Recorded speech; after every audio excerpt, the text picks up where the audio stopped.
Mbak Putri. Ah, Hai Mas akhir, Ardin. akhirnya kita jadi sesi podcast juga ya. Udah Iya, diomongin berapa bulan nih? udah lama nih dari akhir Oktober apa ya? Makasih sudah Oke. menyempatkan waktu Mbak Putri. Sebagaimana Mbak Putri tahu, mungkin kita ada acara semacam podcast. Hanya intinya tuh kita diskusi aja sih tentang materi dari Study and Edge. Jadi ada salah satu mahasiswa kita, Mbak Vale, dia punya website lah tentang bagaimana manage work-life study balance, dan dia menyebut itu Study and Edge. Kemudian dari UISC ada kerjasama, utamanya memanfaatkan materi-materi dari Study and Edge untuk dijadikan bahan obrolan. Website cukup menarik. Materi-materinya tentang work-life balance. Kita pernah bahas stres. Waktu itu ngomong sama Fatrian. Tamunya itu ada Fatrian, Kurniawan Arif Masprul, Mbak Vale sendiri, sekarang Mbak Putri. So you are the fourth and the last for this year. Podcast ini bertujuan untuk bisa, yang pertama, mempromosikan di YSC ya. Kedua, mempromosikan Yes. Study and Edge. Dan intinya sih mencoba mensosialisasikan ke teman-teman agar memiliki study life yang balance, yang cukup baik. Dan topik hari ini saya rasa cocok banget buat kita, yakni berjudul, share screen bentar deh biar lebih wow gitu. Oke. Oke. Kelihatan.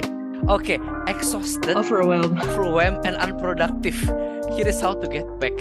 I mean, from what I see gitu ya, lu tuh paling cocok gitu ngomong soal ini, soalnya lu berhasil lulus people dalam waktu kurang 2 tahun, and you're a first time mother and you're working. I think that's freaking crazy gitu. Lu bisa menghadapi itu semua, dan kalau lu nggak exhausted, overwhelmed, gue rasa lu gila keren sih. Gak tahu caranya Gue gimana. overwhelmed, gue exhausted, gue ngerasa kayak, aduh ini kok nggak selesai sih. Itu yang gue rasain sih. Oke. By the way, cerita dulu lah. Jadi dalam periode 2 tahun ini bener kan ya? Jadi memang lo fokus belajar kan, dan kelar Ya. lo bachelor lo, gila, bachelor Ya. degree kurang dari 2 tahun, dan first time mother ya. 2 Ya. tahun ini. Ya, Anaknya berapa sekarang? anaknya 1. Bukan, Umur umur berapa? 1,5 tahun. 1,5. Oke, berarti Apa? belum 2 tahun 1,5 ini ya. tahun. Iya. 2 tahun ini mulai kuliah, mulai punya Iya. anak juga. Ya. Iya, betul. Dan Iya. dan mulainya pas lagi Jadi hamil ya. mulai English dulu kan, belajar English composition dulu kan. Ya itu pas hamil Oke. sih. Oke, dan lu juga sambil kerja. Sambil kerja ya. Oke, mungkin lu bisa jawab pertanyaan pertama dari gue. Lu bisa bertahan hidup gimana caranya?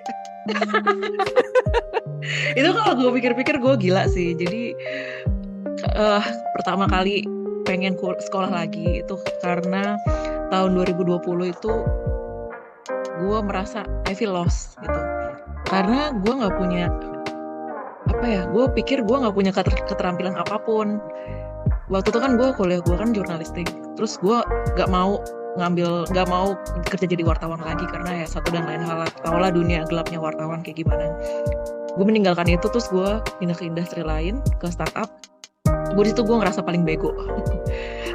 Ya gue nggak ngerti apa-apa, bener-bener ya diikutin aja ritmenya gitu. Cuman emang beda ya, orang yang udah punya basic, mungkin mereka computer science atau mereka ekonomi, itu basic untuk masuk ke dunia bisnis itu lebih ada gitu. Kalau yang jurnalisme tuh menurut gue luas. Oke, jadi I decide buat sekolah lagi. Sekolah di situ, itu sekolah pertama itu mau mulai itu 2020 terus awal 2021 kita udah mulai start course-nya karena kan English selesai.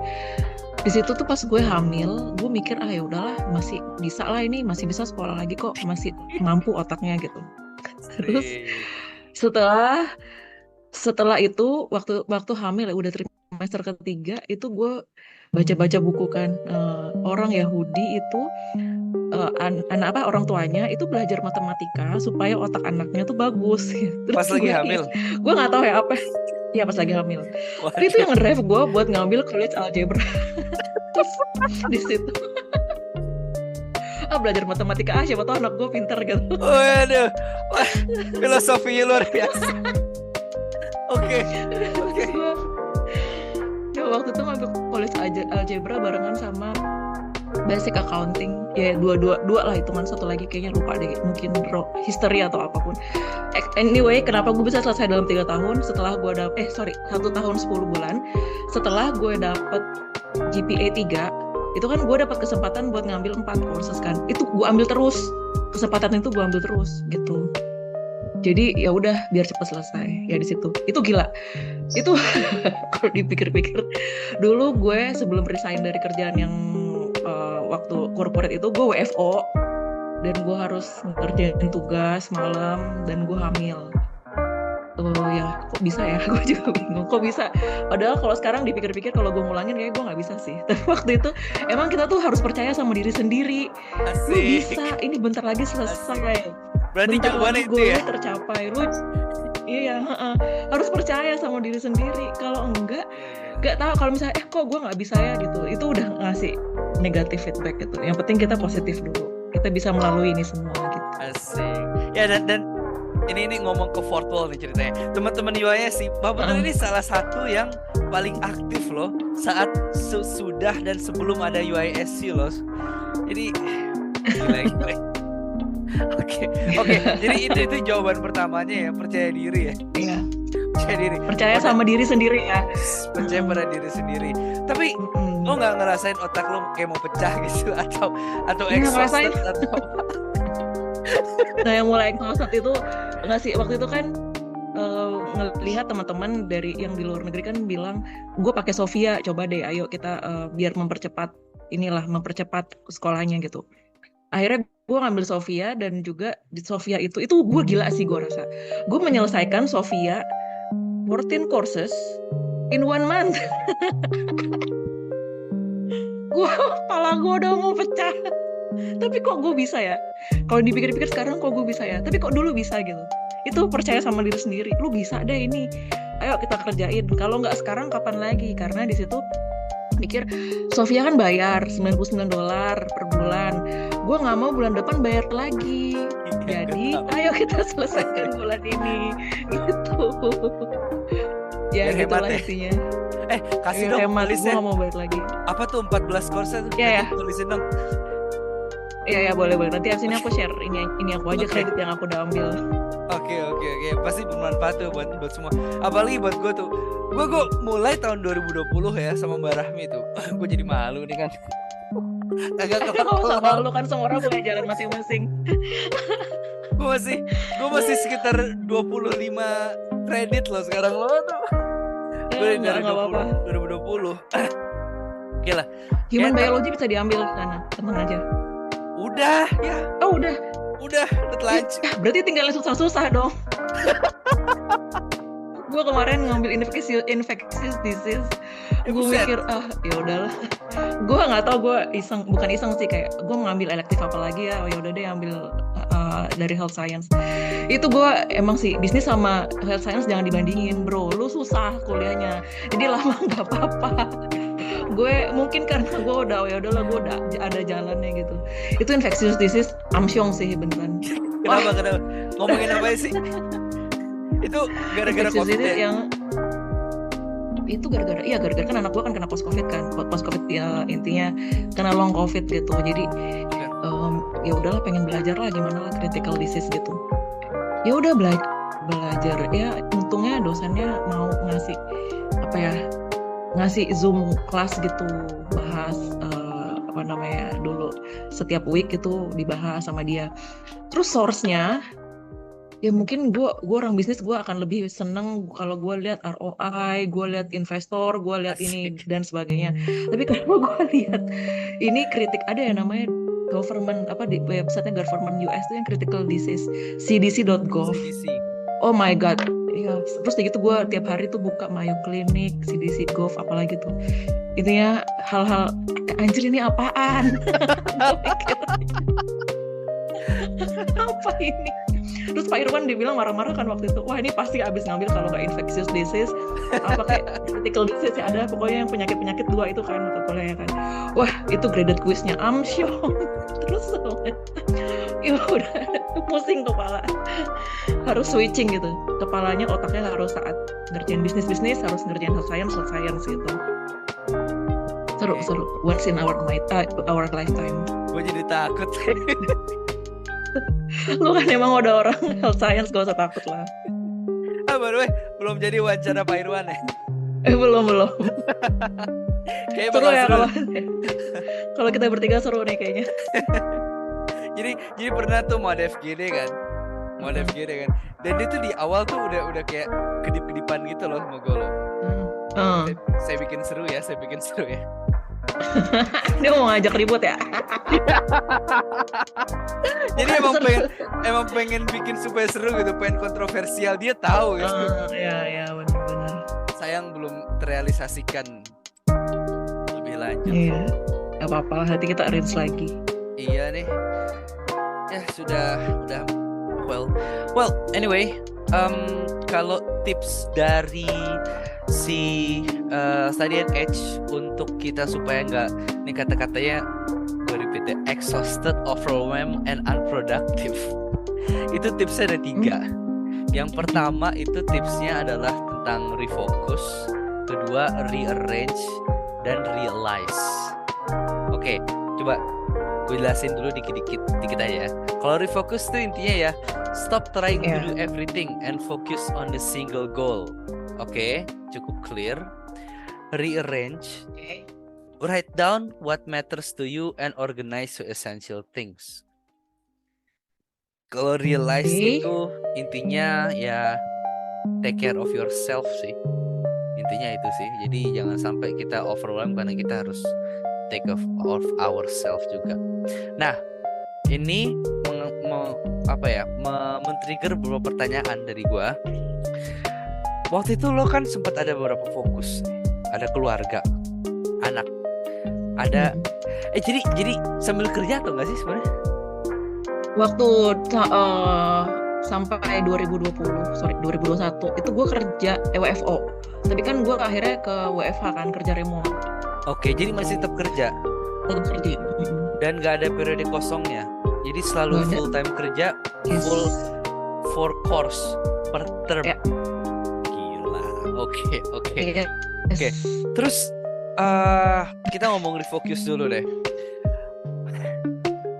Oke, kalau gue ya, sebentar ya, gue curhat bentar ya.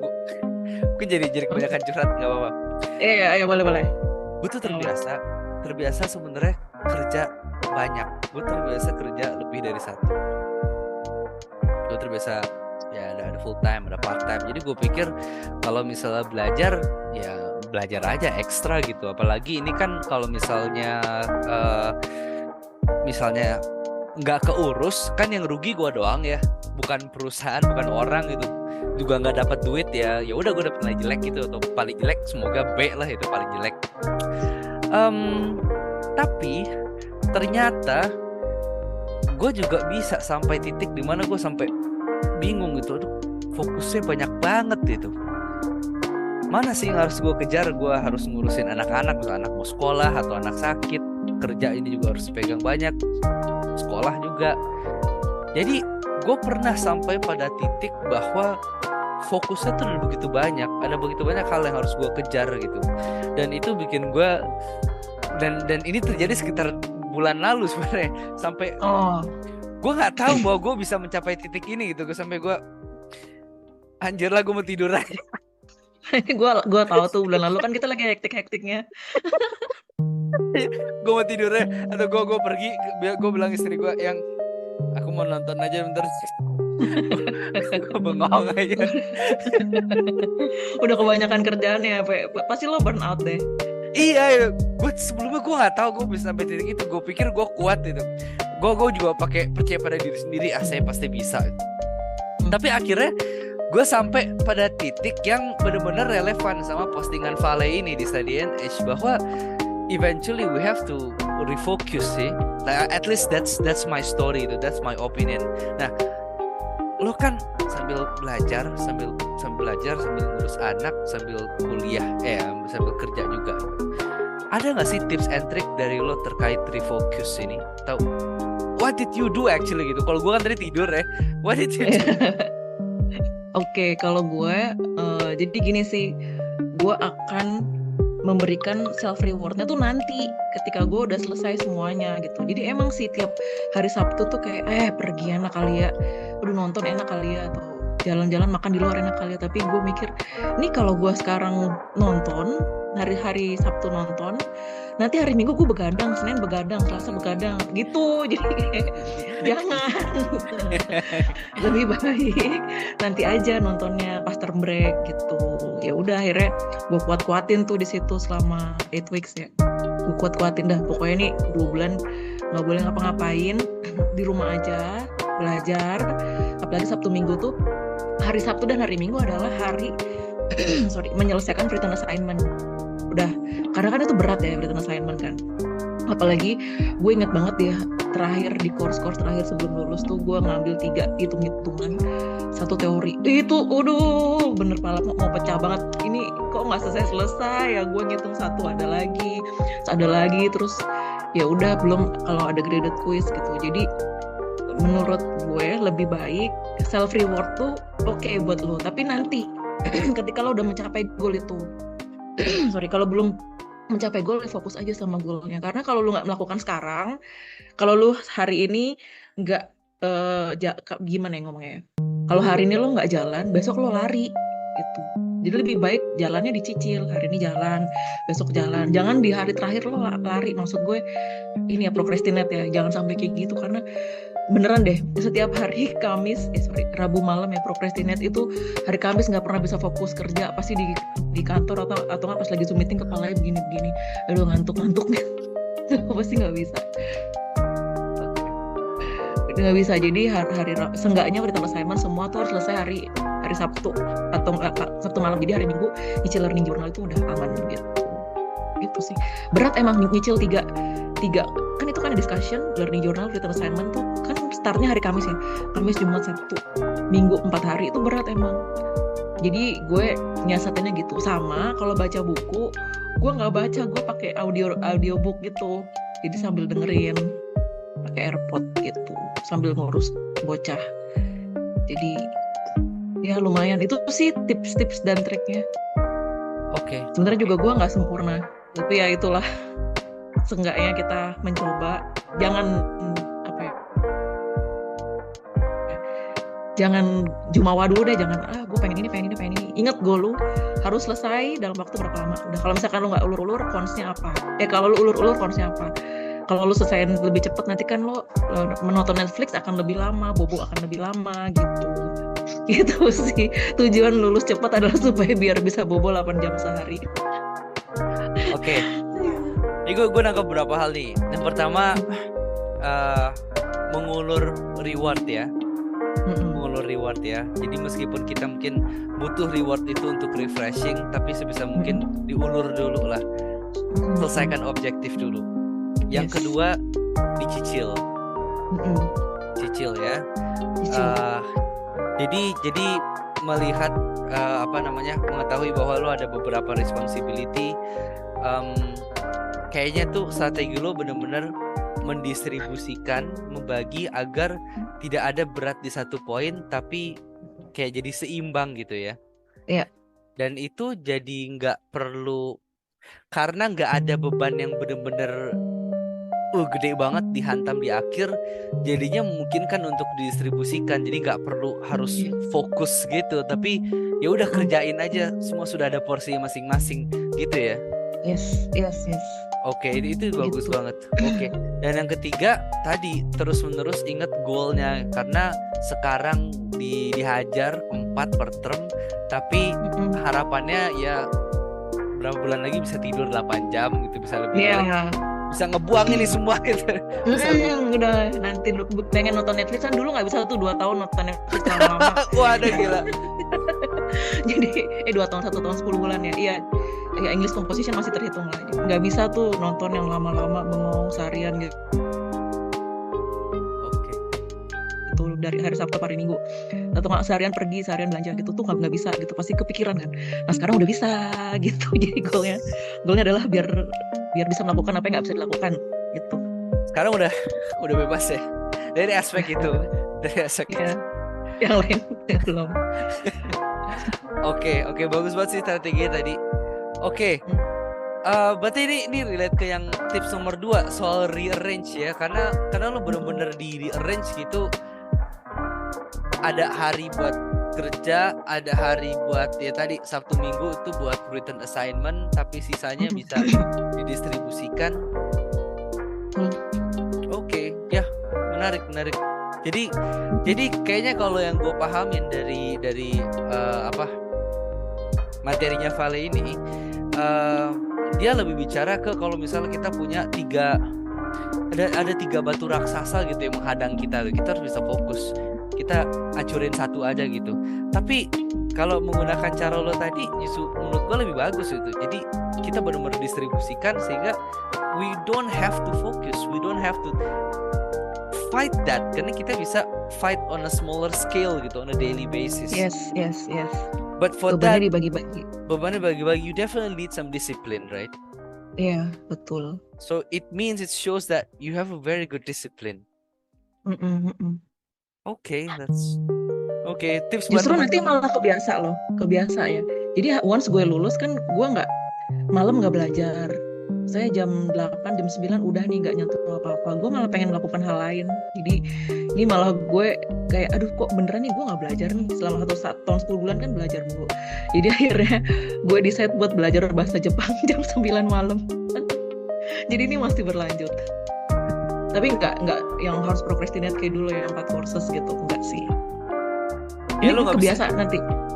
Kebiasaan. Tapi kayak jadi kebiasaan dan kebiasaan nggak bisa diem gitu ya. Iya jadi biasa. In a good way. Good way.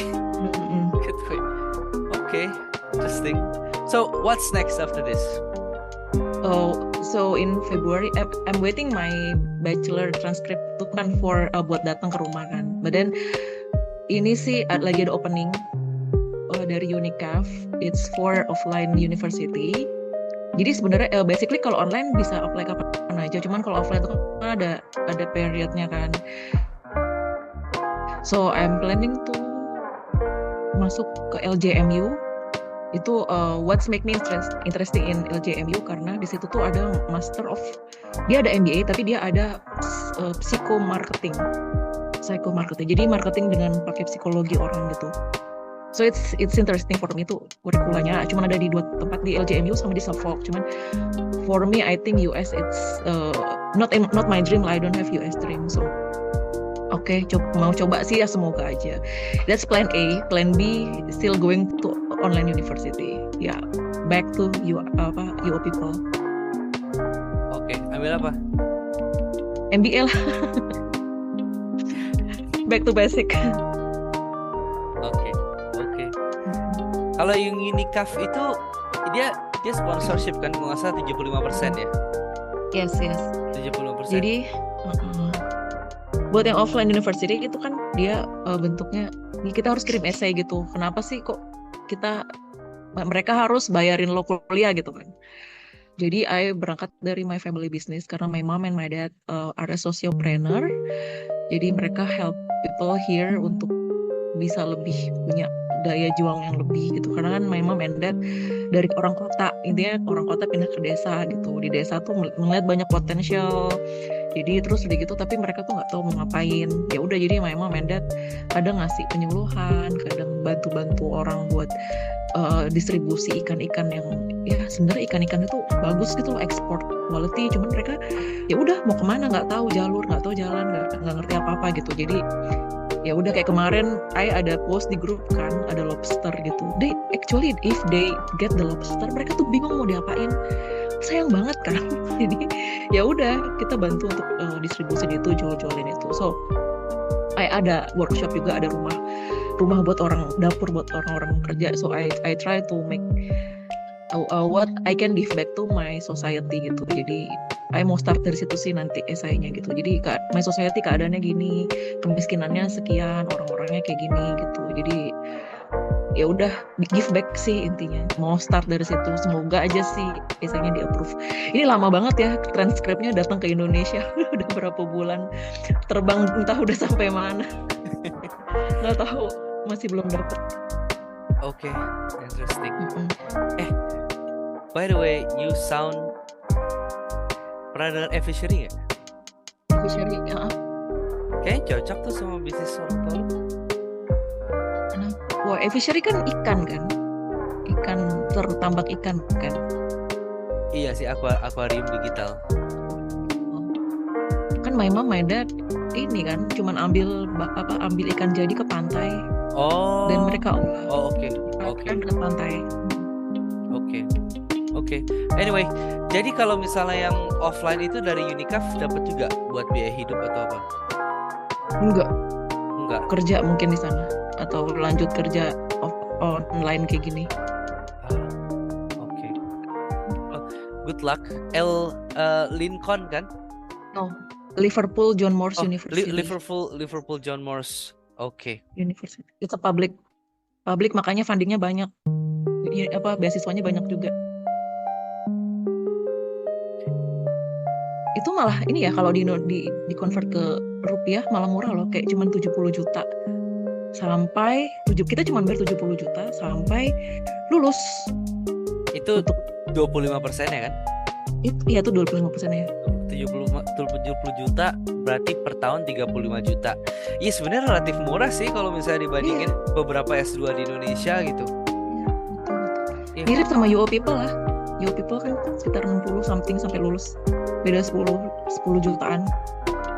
Udah bisa kuliah di UK. Dan I find this very interesting because I'm sure that and I'm saying this from the bottom of my heart, okay? I really mean it. I'm sure that there is a lot of people who are inspired by you because you managed to finish it very quickly, and apa ya, rasa tuh lo tuh bisa dijadikan bahan untuk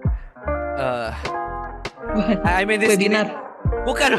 Ya itu bisa. Maksud gue gini, gue pengen bilang ini dalam maksud joking ya itu. Lo bisa dijadikan bahan untuk mempermalukan orang itu. Lihat tuh Mbak Putri itu punya anak sambil kerja, kuliah cuma kurang 2 tahun. Lu dibandingkan orang-orang lain yang mungkin kuliah full time tapi gak kelar-kelar gitu. I mean, that's really an amazing feat. Dan tadi lo cerita juga persiapan untuk S2. I think that's great, and all I can say is good luck. I hope you get it, then you can fly to UK. Thank you. But percaya pada diri sendiri kan? Ya, percaya pada diri sendiri. So I was inspired by ini sih waktu my lecturer, my instructor. Tuh, jadi he was graduated from Oxford and he was a sociopreneur Indian gitu. Jadi they help people di rural area gitu supaya mereka bisa kerja. Gitu. Jadi kerja sama Unilever, kalau nggak salah namanya Unilever Hindi something gitu. Jadi yang sempat viral gitu. Terus ya karena dia bantu orang-orang di rural area dan he get the scholarship ke Oxford gitu. Jadi sebenarnya ke public university di UK itu dia sangat support orang yang memang goalnya give back. Yang penting terdokumentasikan dan ya udah kita jelas aja gitu nanti esainya yang proper. Ya apalagi udah ada latar belakang orang tua seperti itu, hopefully bisa ya. Ya semoga. Oke. Ada pesan nggak buat teman-teman UISC, teman-teman WOW People? Pesan yang masih kuliah, yang semangat ya. Tenang, itu semua akan berlalu. Once you get to finish line, itu senang banget rasanya. Seenggaknya di term terakhir. Kayak akhirnya I see the finish line gitu. Senang pasti. Jadi fokus on your goal, tenang aja. Self reward boleh tapi jangan lupakan kewajiban. Tenang, nanti ketika kita bisa melakukan, maksudnya kita bisa presin waktu, menyempatkan buat mengerjakan apa yang jadi kewajiban kita, nanti in the end itu hasilnya tuh kayak indah gitu loh.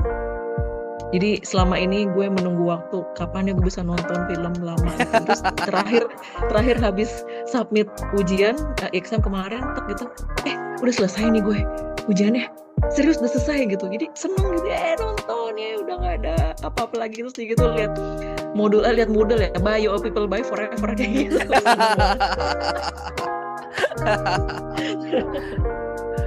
Iya, jadi ya fokus on your goal. Beban jangan dijadiin satu belakangan. Procrastinate itu nggak baik, serius. Itu nggak baik buat kesehatan. I feel back pain karena gara-gara procrastinate itu. Jangan deh. Kalau bisa juga kalau sambil belajar bawa laptop, berdiri, jalan-jalan gitu. Kalau yang tipikalnya kinestetik ya, diri jalan-jalan, jangan stay di satu tempat aja. Terus stay hydrated. Jangan lupa minum air putih. It helps you to keep focus. Makasih pesannya. Ya, Makasih. bye.